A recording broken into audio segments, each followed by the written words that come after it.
The advice and opinions expressed by the host of Autism Live and her guests are meant solely as suggestion and should not be in any way construed as child-specific advice. Any choices you make in determining your child's treatment are completely at your own discretion.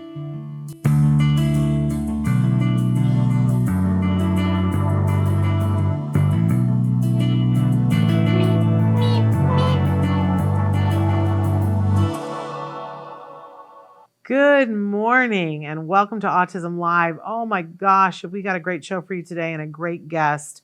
My guest today is going to be Jennifer Yakos, Jen as we call her, an amazing autism expert. I'm not even 100% sure what we're going to talk about because she can talk about so many different things and she's the voice of compassion.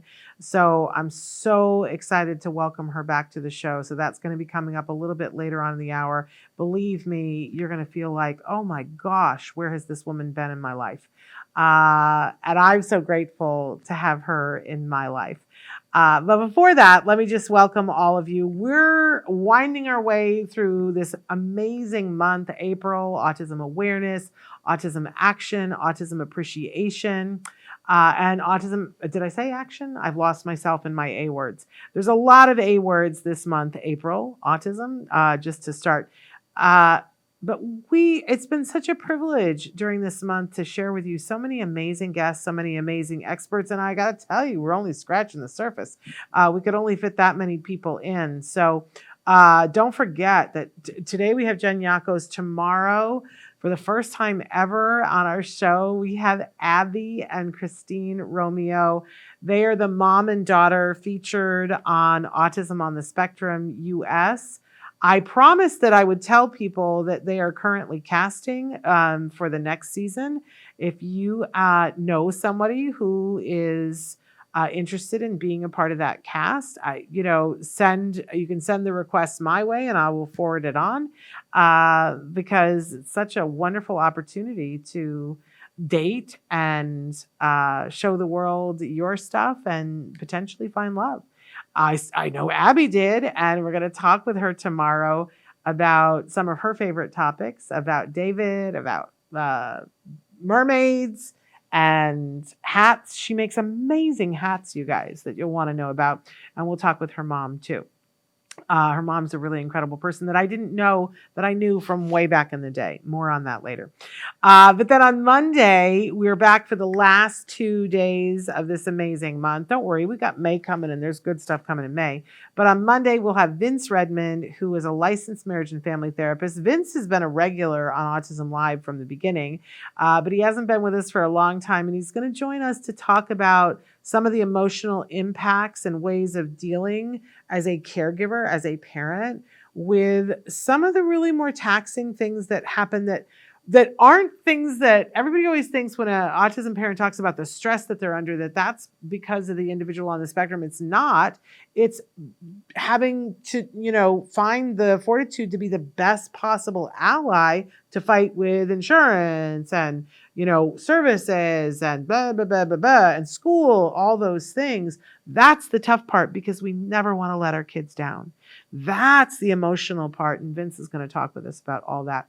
And then on Tuesday, Dr. Grant Bichet will be back for Ask Dr. Doreen, and we will be talking specifically about building language, and that will close out the month of April. Don't forget, all of the shows that we've been doing, they're available. You can watch the full video and audio on our YouTube channel. It's also there on Facebook Live too and on Twitter, but you can also download them as a free podcast on any of the podcast platforms.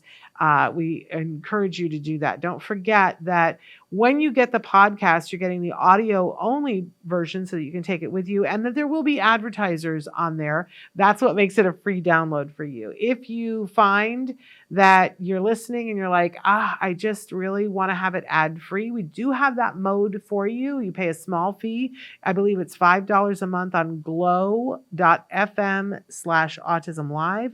When you sign up for that, not only do you get the ad-free version of Autism Live, but you also get the ad-free version of Ask Dr. Doreen and literally everything that we do here at the Autism Network. So glow.fm/autismlive, but find us where you enjoy getting your podcasts from. We hope that you'll tune in. And we also hope that you'll like, share, review, send us questions, refer people, all of those things. We want to be here as a resource for information and inspiration.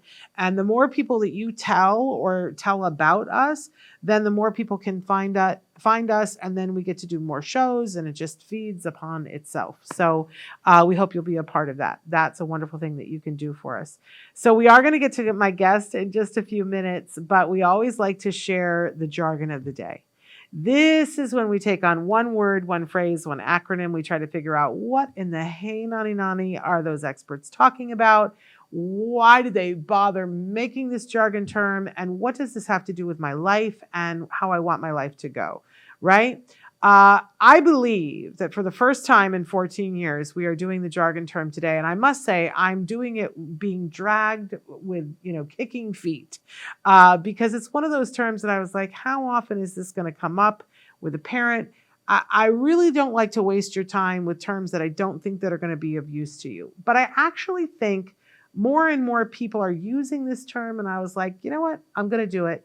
I also know that there are people that are watching that are in university programs and that it helps them to be able to find things. So here we are. We're going to do this jargon term today. And I do think it's going to be of use to you if we do it right. Let's hope we get it right. So today's term is celeration. Now, I know I literally was like, are we juicing celery? No. We're going to give you the actual definition, and then we're going to give you another definition, and then we're going to see if I can't explain this in a way that makes it beneficial to those of us that have wonderful family and friends and loved ones on the autism spectrum. Okay, so celeration, our actual definition, the rate of change in the frequency of a behavior. I said it slowly so that I get my own head wrapped around it. The rate of change in the frequency of a behavior. This term is derived from acceleration and deceleration, which refer to increases and decreases in the rate of change. And I didn't quote who this is from. I believe it was just online. I don't even know if I knew who it was from. It's a pretty, out there term, definition. So I think we can all grab a hold of acceleration and deceleration and notice that, the word there is celeration. So that part of the word is the rate of change in the frequency of a behavior. Hang on to that. Hang on for dear lives. Let's move on to our working definition. So this one, how a rate of behavior changes over time. So we're kind of backing up and looking at a behavior over a time. A celeration chart is used to show how behavior over time. Looking at trends can help predict behavior. Is the learning accelerating or decelerating? Okay, so let me propose this to you. That when you're doing ABA and insurance is paying for ABA, first of all, people who do ABA, they love data. They love data, but they tell me that they love data because it shows, is the thing working? It's not just my imagination. Is what we're doing working? I love that because if what we want to see is progress, it's important. People use the term KPIs, right? And all these different things, even in business now, everybody's looking, is it working? Is it working? And the whole reason for that is if it's not working, that we want to change something so that we see real, meaningful results. Now, for me, this starts with first looking at what kind of a result are you looking for? What is it that you want? Now, when I talk to parents, a lot of times you guys tell me, I want to see more communication from my child. I want to participate in more communication with my child, right? Now, for some people, that's spoken language. For other people, that's, functional communication. Communication entails a lot of different things. So when we're making a chart, we could be looking at lots of different elements of communication. Let's just for a moment, let's introduce another jargon term that we've done before on the show, manding. So manding is when you request something. So when a child says juice because they want juice, that's manding. And eventually we want that sentence to be longer. I want juice. I want more juice. I want more juice, please. Right? And that can be spoken. That could be signed. That could be, punching words on an iPad. So they start with juice, and then it's want juice, and then it's I want juice. I want more juice, right? All of those things. It's all still manding, right? And we're just constantly pulling more language, more communication out of the mand. So we would set a thing in the beginning saying, maybe we want to see just more manding. And, the person who's designing the program says, a one-word mand counts, and we're just going to see how often this individual is manding. And we set the criteria that when this person mans, that they are going to be given reinforcers. And with a mand, if you're asking for something, generally it's that you get the thing that you asked for. So if you ask for juice, we can say, good job, good talking, but that's not the real reward. That's just the praise that's coming with it. The real reward would be getting juice to go with that, right? So when they're doing ABA programs, they're tracking all of this, and they're tracking how many times during an hour does this individual mand, and that becomes a point on a graph, right? But over time, what we want to see is words and manding trending up, that the learning of that mand is actually accelerating, which we would see on a Celeration chart, because we're seeing the trend of that behavior over the time. And we could look at that and go, they're definitely doing more manding than they were doing a week ago. And then maybe we look at it over a month and go, look at how the manding went up so much. At the same time, when they're teaching manding, they're almost always charting challenging behaviors. And they would set parameters around that maybe this individual is throwing tantrums. And in the beginning, they would, see how many tantrums are we throwing a day? And maybe it's 20 tantrums. They also might be looking at the duration of those tantrums. So there'd be one chart showing how many tantrums per day, and another chart showing the duration of those tantrums, right? But then we introduce the manding, right? And as the manding goes up, what we will see is that there will be a deceleration of the tantruming, because if I can get what I want by asking for it and I actually get it, then I don't have to tantrum as much. So we would see the deceleration on the Celeration chart of that behavior, of the challenging behavior of throwing tantrums. We would see that go down. I would also love to see that the length of time is going down too. And that would tell me that as the manding goes up, the need to do that is going down. If it looked differently, then it's not the child or the learner, who could be a teen or an adult. I don't mean to just say child. It's not their fault. We need to change something. And maybe we need to make it more reinforcing to mand, or maybe we need to not have it be a word. Maybe it needs to be even the production of sound and pointing. That's where we start, because we want them to have success. And we finding the place where we want to pull it out. I said, so they say juice, and then we say more juice, and I want juice. But maybe we need to start at the point where they're saying ja, right? That's the place that we start. And then we move from ja to ja-oos, right? So we finally get to juice. So I don't love the data. I don't want to track data. I had to sometimes as a parent, but the only way I could care about it was by saying, this will help me to know, is what we're doing working? I also say to parents, videotape, because sometimes it's hard for us to see that there was progress, and you go back and look 2 weeks ago and go, oh my gosh, there's been a change, and I can see it. But insurance loves it when it's on a graph. Your ABA people love it when it's on a graph, because they can get really granular with it, and they can go back in and they can change something. I know it feels like it's so uncompassionate, right? And one of the things we're going to talk about with Jen Yakos is compassionate ABA. It feels cold. Graphs, it feels so cold. But if you think about it and take it down to the level of why is this important? Because if we teach something to somebody over and over and over again, and we're not doing it right, and they just continue to not make progress, it's the same as somebody beating their head against a wall. It's not effective. It's not kind. It's not efficient. It's not kind.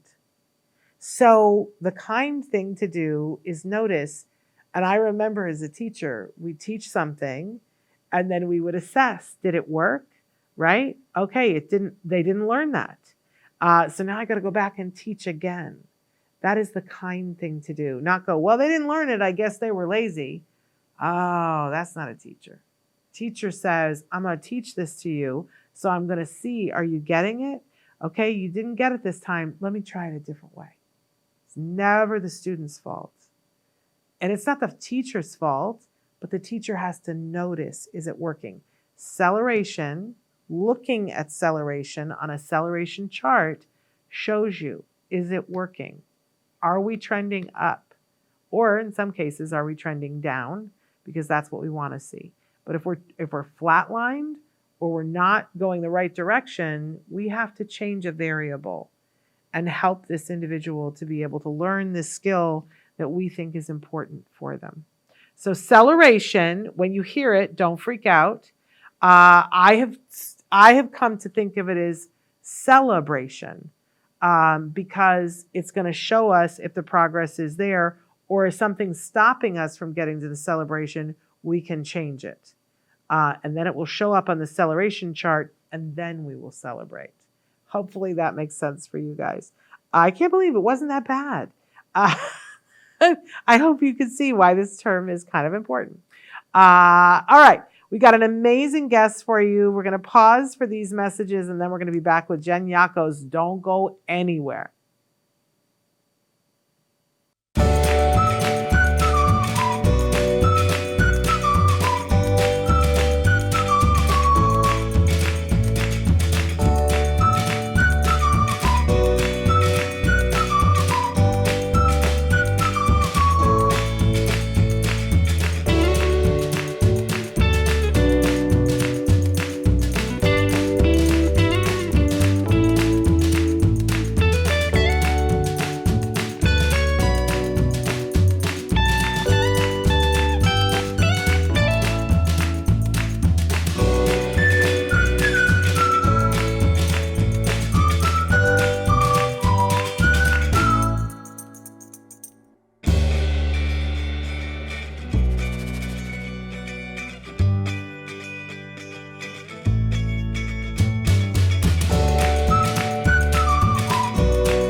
Welcome back. Our next guest, oh my gosh, I have so many things to say, and I'm going to try not to cry.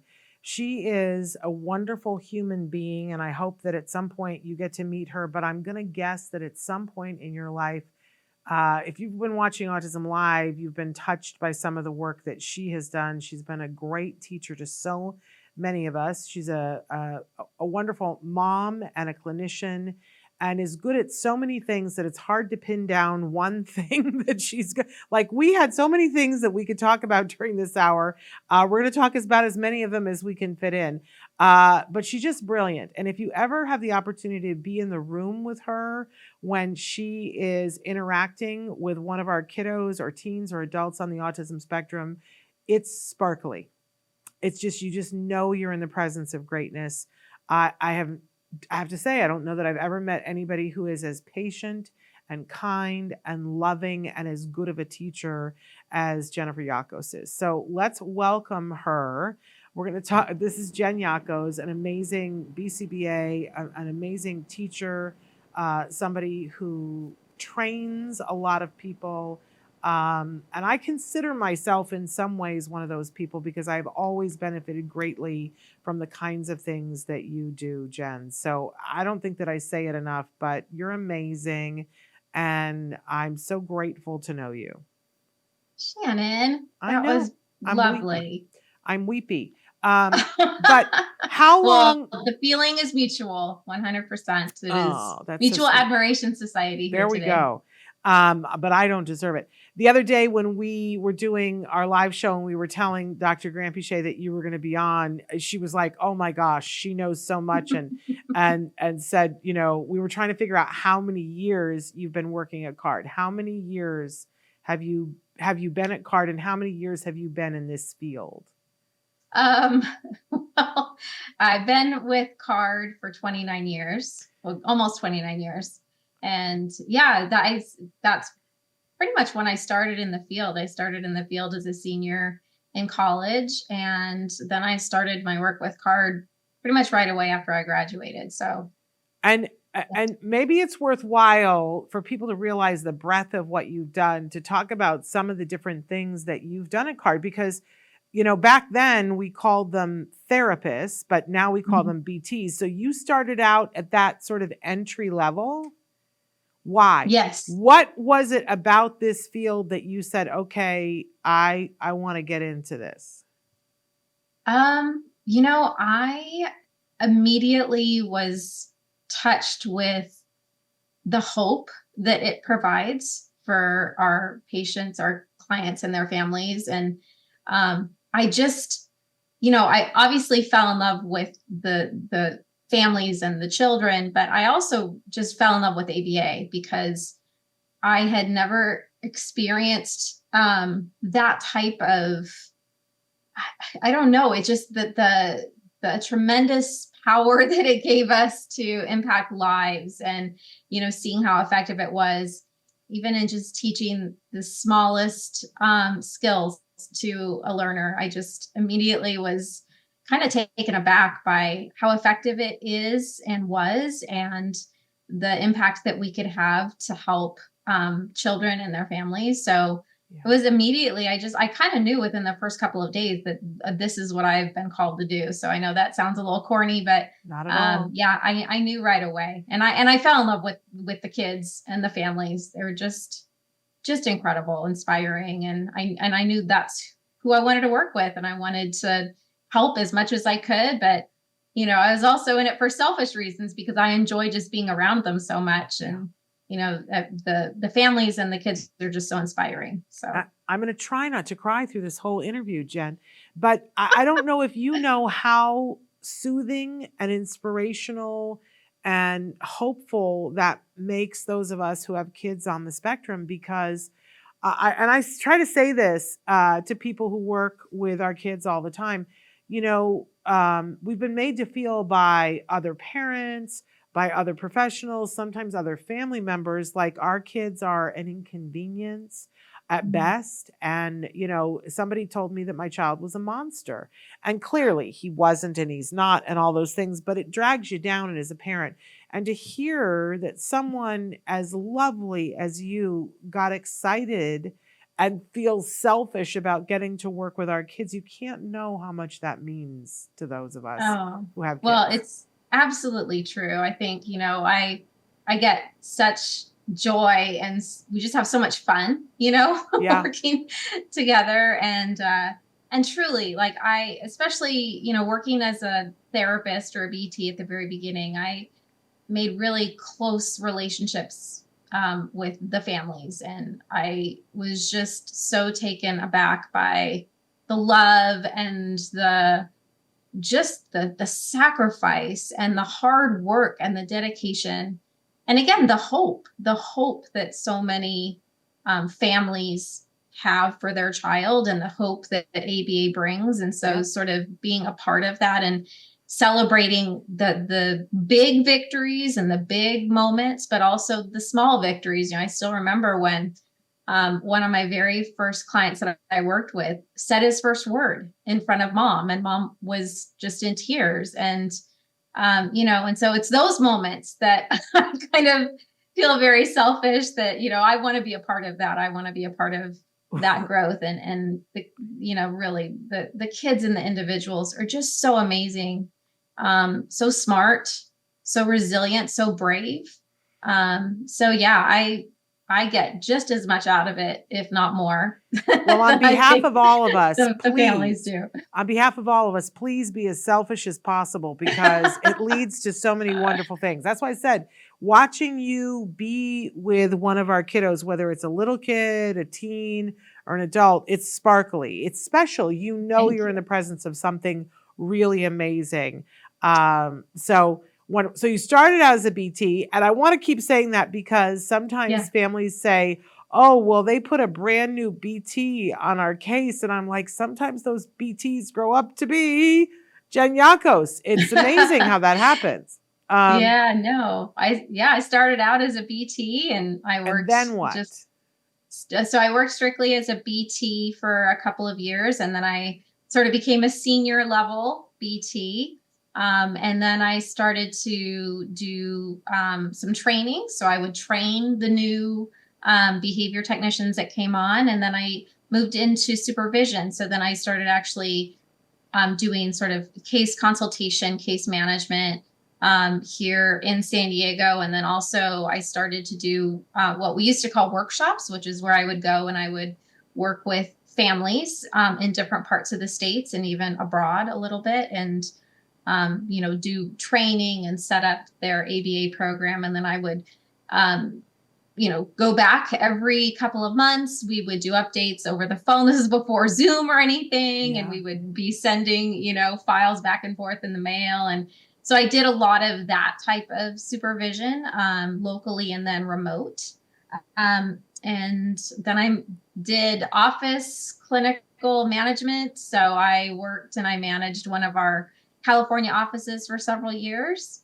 And then from there, I moved more into sort of a training position where I primarily focused on training new supervisors, BCBAs, parents, professionals in the field, teachers. And so that's sort of what I've been focusing on mostly now for probably almost 10 years. So, And you have helped create some of the amazing video training over the years that's at CARD and at IBT. We've talked before on the show about the Institute for Behavioral Training.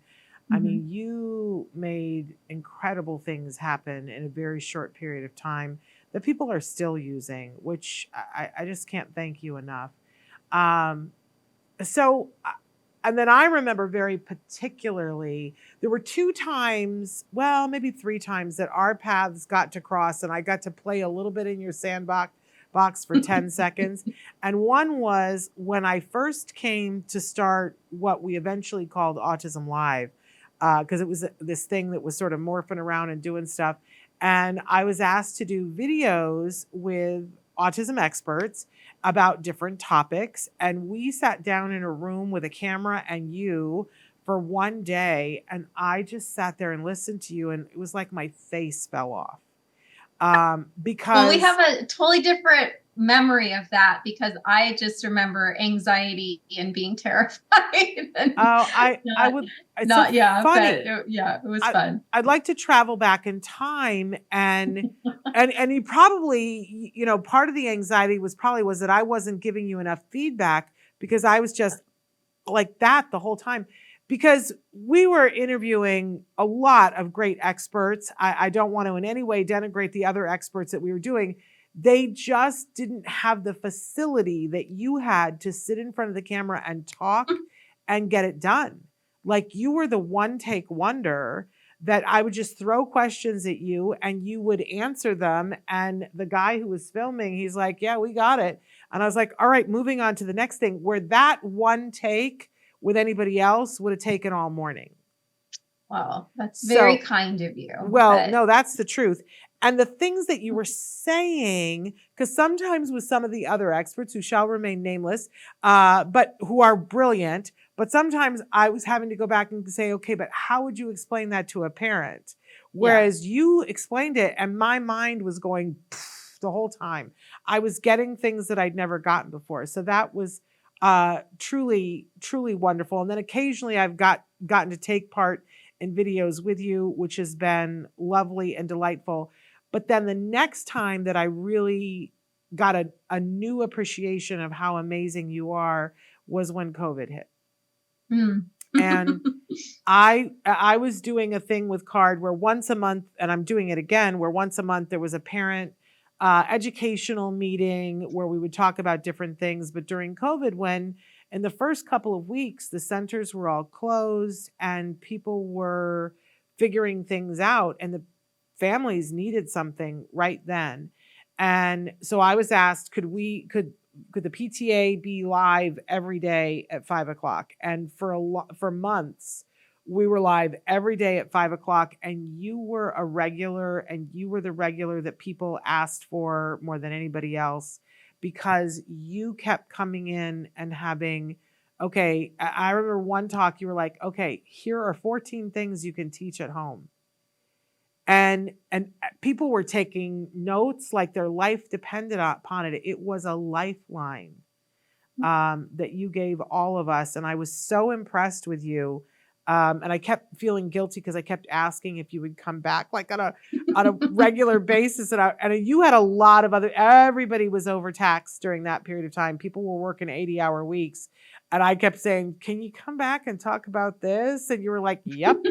And you always had resources and you always had a PowerPoint and you explained things in a way that we could all get it. So I don't know that I've thanked you enough for all of that, but you are an amazing, amazing resource.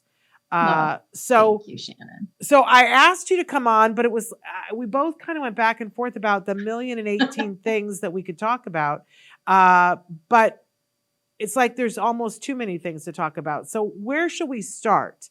What has been on your mind lately in terms of dealing with parents? And if you say one, then I'll say one.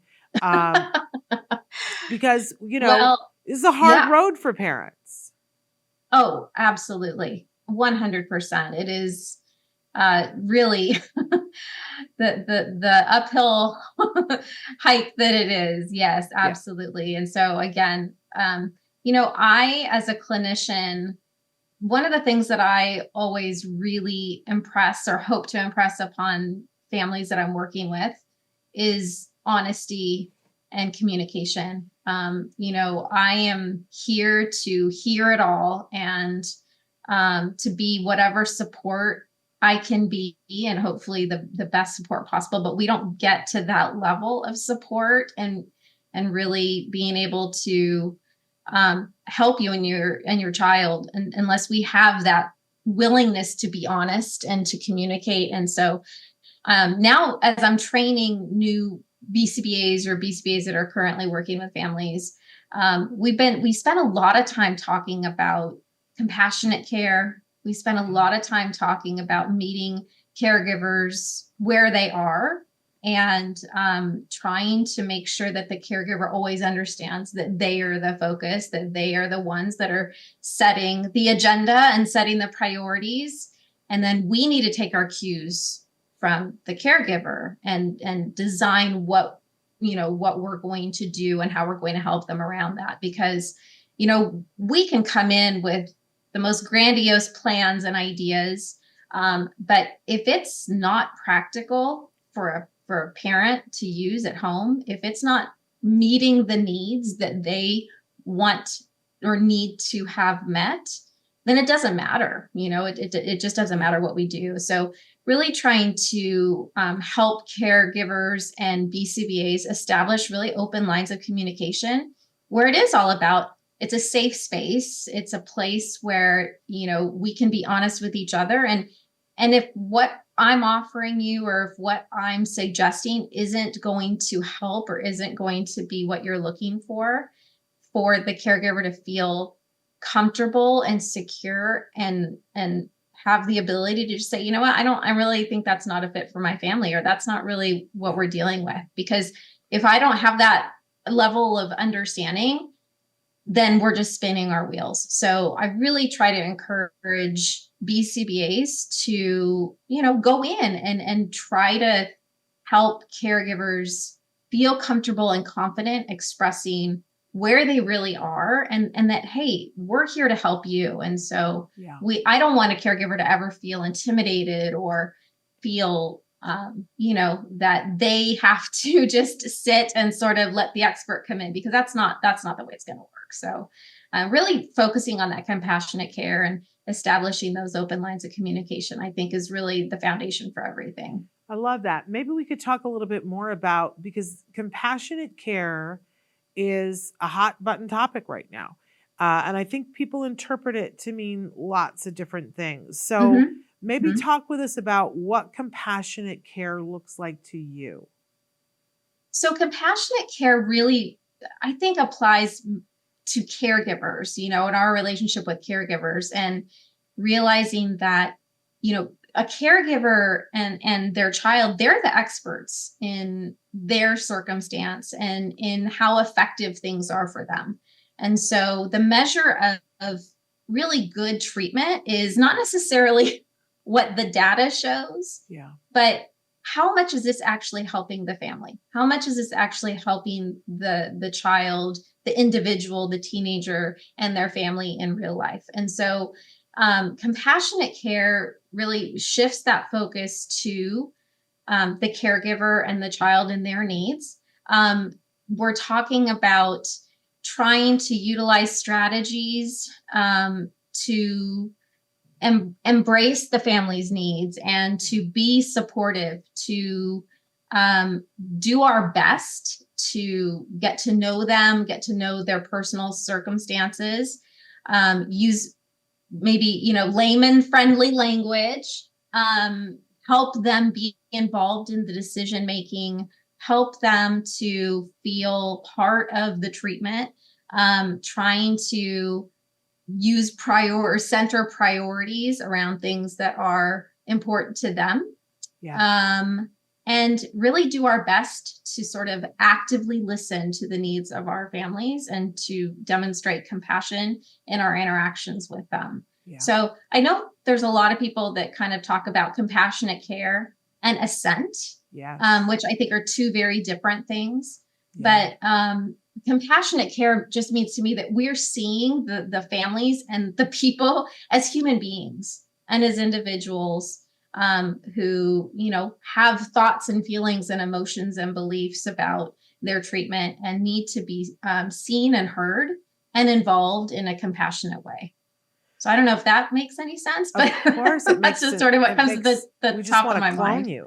We just want to make more of you because it makes perfect sense.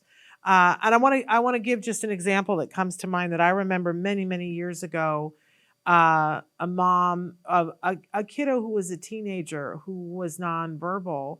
And I remember the team was working so hard to get to functional communication, because that, obviously functional communication, I feel, is like a human rights issue for everybody to have the ability to communicate what they need. And the team very rightly was very concerned about that. But when I remember talking to mom and I asked her, I always say to parents, what's important to you? What's important for this kiddo? And the two things that were on her list were that she wanted him to be able to brush his teeth alone. And she said the thing that she dreamed of and said, man, if I could have this, it would mean everything to me, is she had a big family. She wanted to be able to go to a restaurant and have her son, who was on the spectrum and had some pretty significant challenges, to be able to sit at the table with everyone else, because, they had to do one of two things currently at the time. One was that either somebody had to stay home with him and they didn't take him to the restaurant, and that meant that two members of the family weren't there, or they would go to the restaurant and they would take turns and one person would be assigned to him because he would get up and run around the restaurant and try to take food off of other people's tables. So one family member would have to be running interference with him, which meant that two people from the family weren't at the table. So this was the be all end all wish list for mom. And I remember going back and talking to the BCBA and saying, did mom ever tell you that these are the two things on her list? And the BCBA said, no. And I feel like I've asked. I feel like I really asked. And she comes in and we talk about the functional communication. But I remember it was so empowering for the BCBA to go, I can do those two things. And they went and they got him to brush his teeth by himself, and it took more time to make the restaurant thing happen, but that eventually happened. But because the mom saw that those two things were a potential, she worked harder at the functional communication. Now that suddenly seemed attainable to her, where what was interesting was that none of us realized that she didn't think that that was a possibility. Yeah. She really had decided that that wasn't going to be a possibility, so she wasn't even wishing for it. And I love to remind to parents that when we have the opportunity to work with BCBAs, and especially BCBAs like Jen, but Jen's training BCBAs to be like her, that we have that open communication that she was talking about just a second. We have to be willing to tell them and trust that you're not going to think it's weird that me saying my whole life dream is that my child can sit in a restaurant with the rest of the family. I can't imagine that you would ever think that that was a weird request. No, not at all. Not at all. And so much of what you said is very true, I think. And that's what I try to educate BCBAs on, is that, unless sometimes, we have caregivers that are very much an open book and will tell us everything. And then we have other caregivers that are more private, more reserved, and that's their right. But sometimes it's just about asking the right questions. Yeah. And I think, like you said, that a lot of times maybe caregivers just think that something's never going to change. This is just the way it is. This is how it's always been. And so you even kind of stop thinking about it. You just take for granted that that's how that behavior or that event or activity is always going to go. And so it's not even on your radar to mention it, right? And so teaching BCBAs to ask the right questions. One of the things that we're really trying to encourage right now, again, because I think when COVID happened and the world shut down and then we reopened, there's sort of this shift of where treatment takes place. And a lot of times it takes place in a center or in a clinic. But we really have to make sure that we know what's going on in your home, know what's going on with your family, know what's going on with your child, and how are they interacting with brother and sister, and how are they doing when you go to the grocery store or restaurant. So we've been really talking to our BCBAs about making sure they do home visits, making sure they do community visits. And because a lot of times I think we don't see what's truly going on with a family unless we actually go and we see it for ourselves. Because again, as a caregiver, you have so much on your plate. You have so many things that you're trying to balance. There's just no way to possibly communicate with somebody else who's not seeing it and not there, what's truly happening. And so sometimes that outside eye of the BCBA might notice something that you've just been living with for a really long time. And the BCBA might see it and be like, hey, you know what? Is that something that, that you would like us to address? Because we can absolutely help you with that. We can help you with, shoe tying, or we can help you with hand washing or making the bed, or, whatever the issue is that you're having at home. Because those are things that are very attainable. And in the most situations, those are things that we can absolutely help you with and can make a big difference.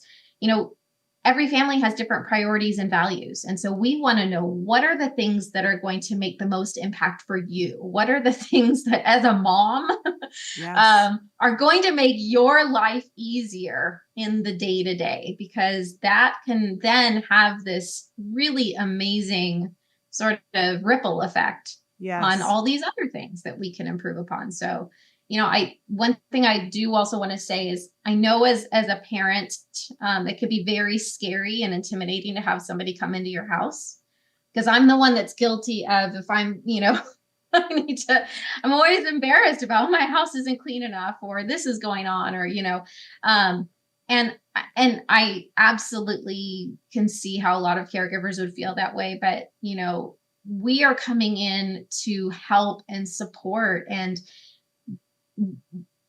there's, we really try to put our caregivers at ease, because we've seen it all. We've dealt with it all. chances are there is no behavior, there is no issue that we haven't already seen over and over and over again.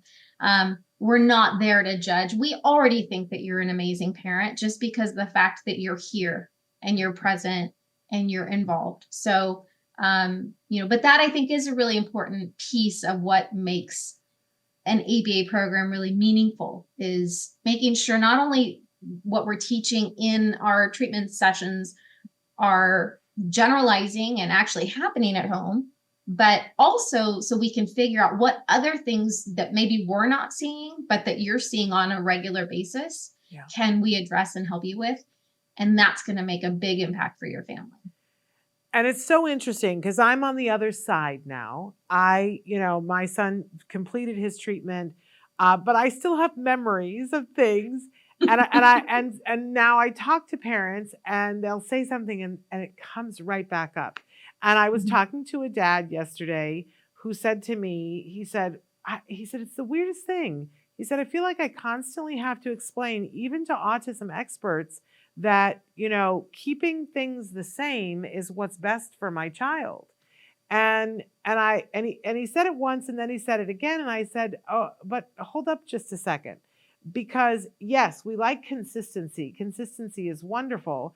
But if it's rigidity, if it's that the child has to have it this way, or they're going to have a meltdown, or they can't function, then that's something that we have to very slowly and compassionately start to address, because we don't want that child frozen in time.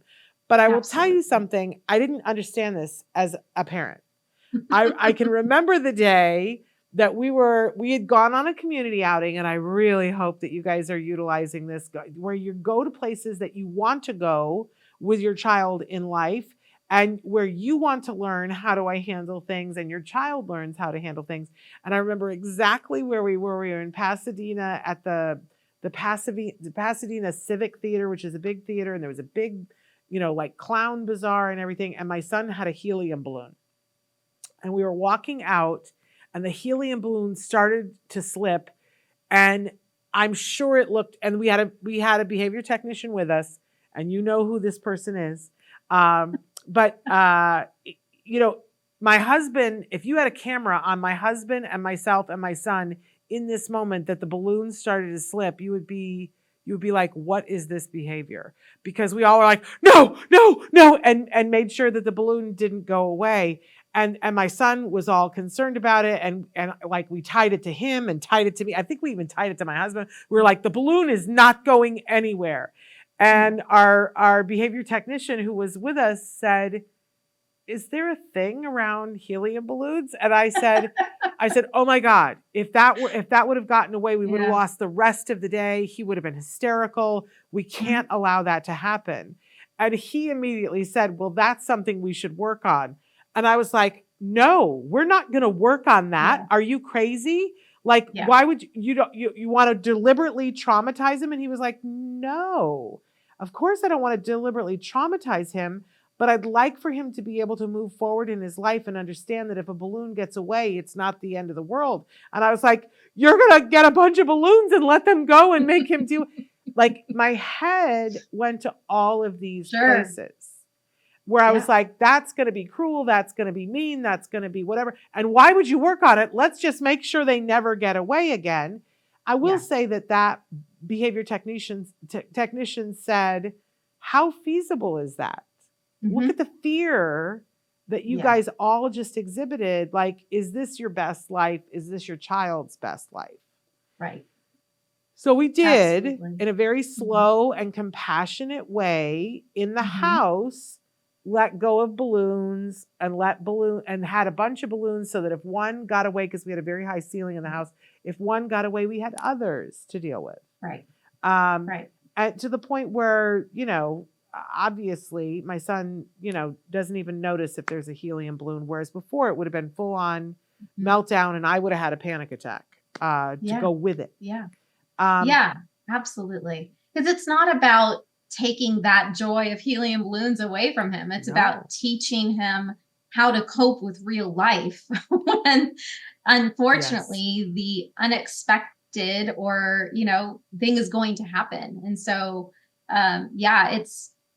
there's a fine line, right, between keeping things consistent and predictable and having a routine and having a structure. All of those things are good, right? Because we all probably appreciate some level of routine and structure, and young children really They thrive. in having some structure and some predictability. And so there's benefit to that. But you have to then make sure it doesn't veer too far to the side of rigidity and being unable to cope and manage when life inevitably is going to throw a wrench into your plans, right? So while this is funny, because this is actually one of the things that we have been training our supervisors a lot on, is finding sort of that happy medium between having structure and predictability and routine, but allowing for flexibility, allowing for the natural learning to occur, and making sure that we prepare our learners for the fact that life doesn't always go the way that you want it to go, and that's okay. And that, like you said, it's not the end of the world.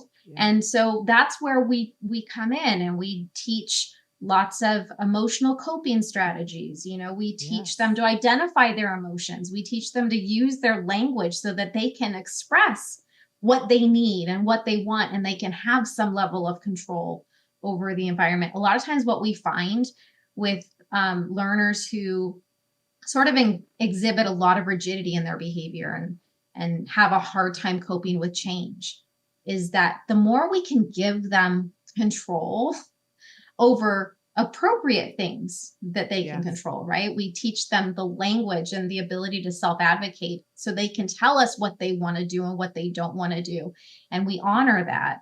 And then once they're able to use those skills, then we very slowly will start to kind of push the envelope a little bit, right? So then we start to prepare them for, something that maybe they have to wait for, or something that doesn't go their way.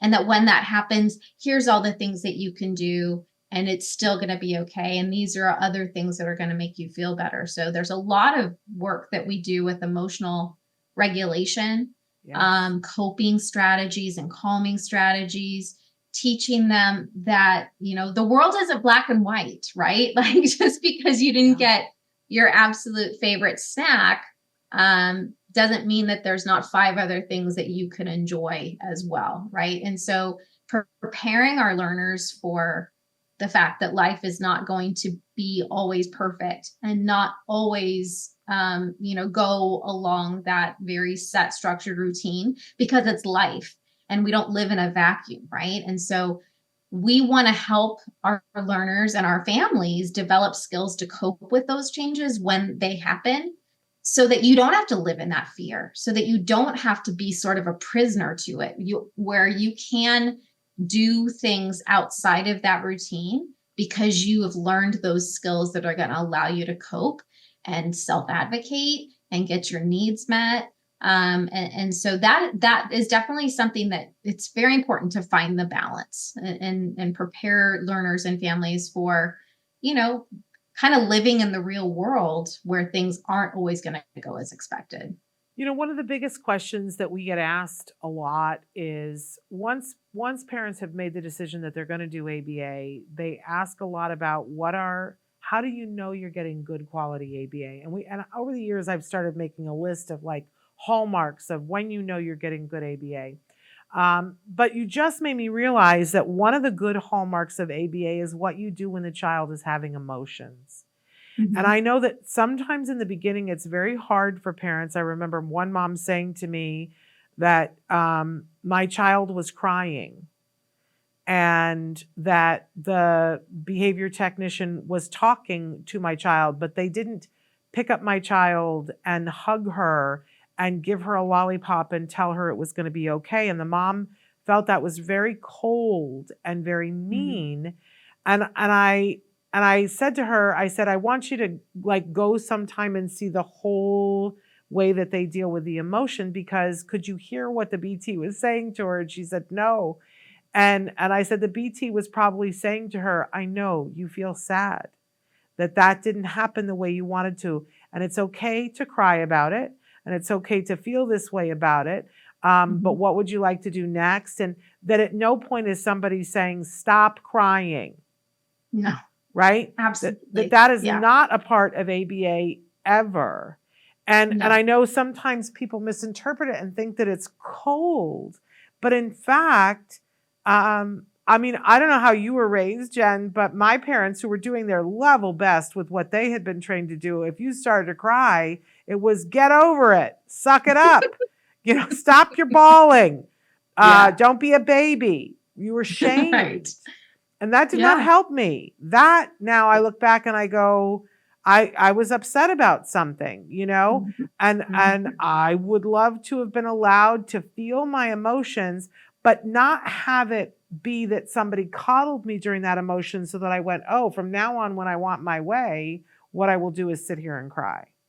Exactly. It's sort of a very hard question to answer, because how you handle those situations is going to be entirely different, depending on, the function or the reason for the context, behavior. So the individual's ability to cope and to use other strategies, right? But absolutely, like we put a very large focus about, it's not at all about stifling emotions or not acknowledging emotions. In fact, so much of what we try to teach our patients is to label their emotions, and to be able to tell other people about how they're feeling. It doesn't mean that we're always going to be able to honor what they want or to change what we're doing because of that emotion, but we teach them that so that they can identify for themselves and identify for others. I'm angry, I'm upset, or I'm happy, right?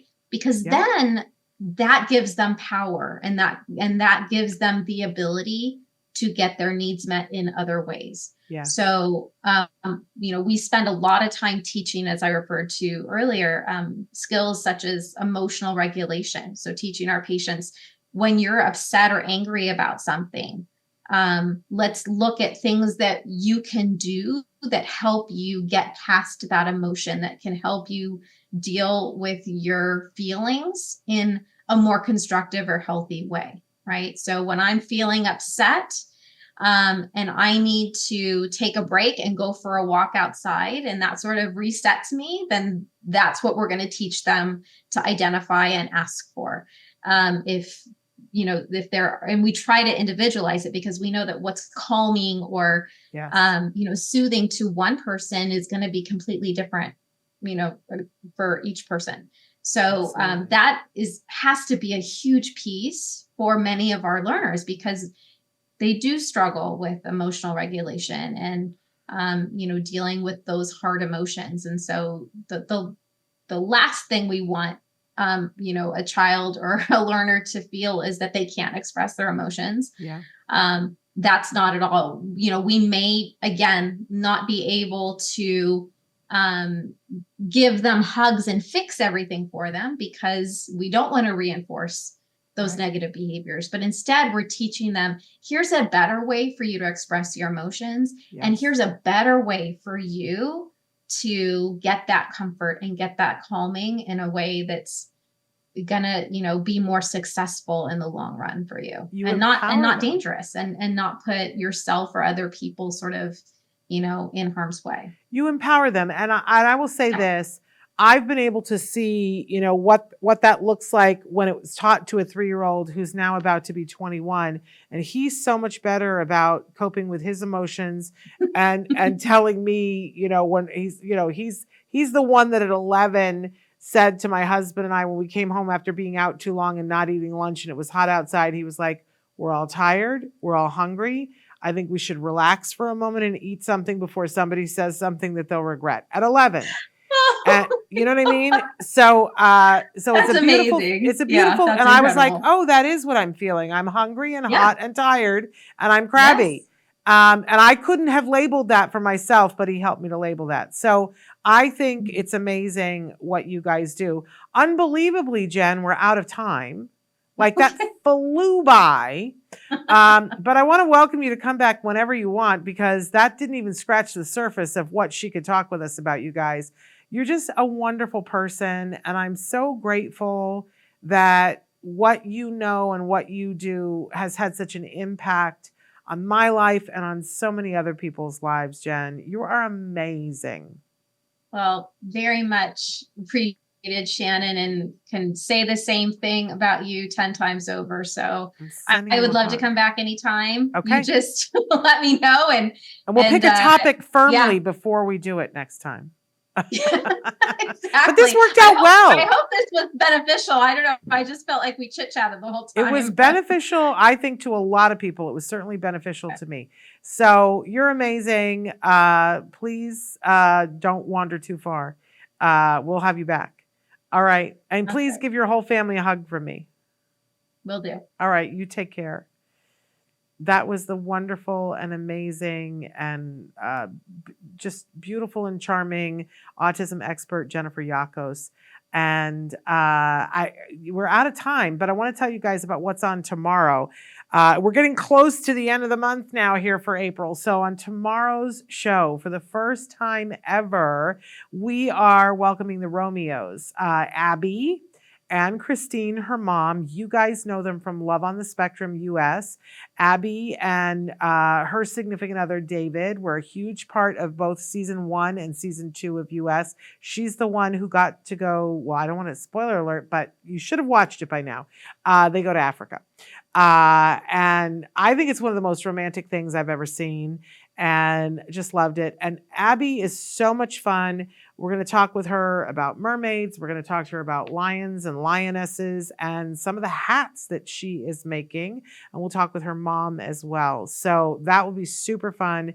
That is tomorrow morning. Then on Monday, we're going to close out the month of April. Vince Redman is going to be here with us. Vince and I have worked on and off together for the last 10 years. He's a licensed marriage family therapist, and we're going to talk a little bit about the stressors that come when you have somebody that you love on the autism spectrum and you are trying. The stressor doesn't come from them. It comes from trying to be the best possible ally you can be to that individual that you love. So we're going to talk about how we cope with our emotions and our stresses. That'll be super wonderful. And then on Tuesday, last day of April, Dr. Graham Pichet is going to be back with us, and we are going to talk about building language. What are some tips and tricks that we can be doing to be building language at home, in the car, at the grocery store, when you're driving down the street, when you are working on homework, when you're making dinner, because every waking minute is an educational environment, and we could make it an enriched educational environment. So we're going to talk about building language every way we possibly can. That will be on Tuesday, and that will close out the month. Don't forget that all of these shows that we've done throughout April are available to you right now in podcasts. Tune in and watch or listen. You can watch on YouTube, listen wherever you get your podcasts. All right. We are going to be back tomorrow with Abby and Christine. I've had the wonderful opportunity to talk to Abby before, and she's so delightful. And her mom and I, we didn't realize this, that her mom and I knew each other way before we ever considered having children.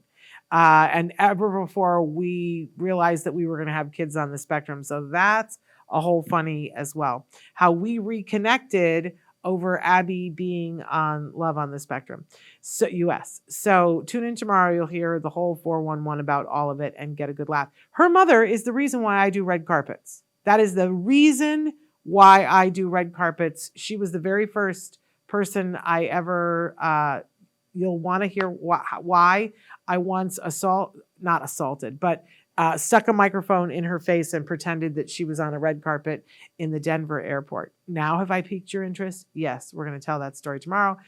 So that and more. Until then, give your kiddos a hug from me and one for you too. Bye-bye for now.